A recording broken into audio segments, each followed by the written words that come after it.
আসসালামু আলাইকুম, কেমন আছেন সবাই? আমি আলহামদুলিল্লাহ ভালো আছি। আমার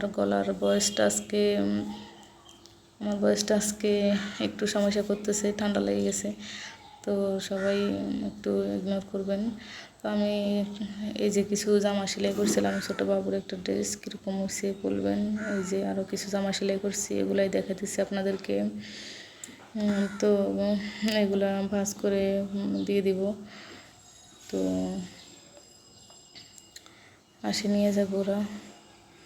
তো বসে না থেকে যে মেয়েরা এই সেলাই কাজটা অন্তত শিখে রাখলে কারো খোঁটা শোনা লাগবে না। মেয়েদের আসলে অনেক সমস্যা, ভবিষ্যতে বাবার বাড়ি থেকে তো চলে যেতে হয় একদিন, তারপরে স্বামীর বাড়ি, স্বামী তো ভালো হলে তো ভালো, না হলে তো খোঁটা দেয়।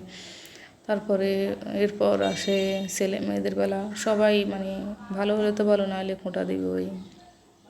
তো তার চেয়ে ভালো নিজে কিছু করে নিজের পায়ে নিজে দাঁড়ানো বা নিজে কিছু অর্থ নিজের অ্যাকাউন্টে রাখা।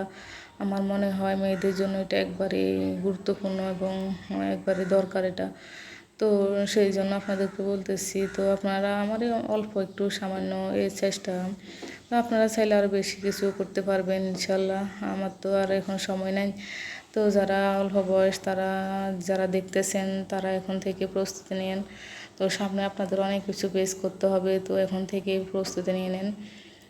এখন থেকেই নিজের যেন খরচটা চালাতে পারেন সেই ব্যবস্থা করেন। তো আসসালামু আলাইকুম, আল্লাহ হাফেজ।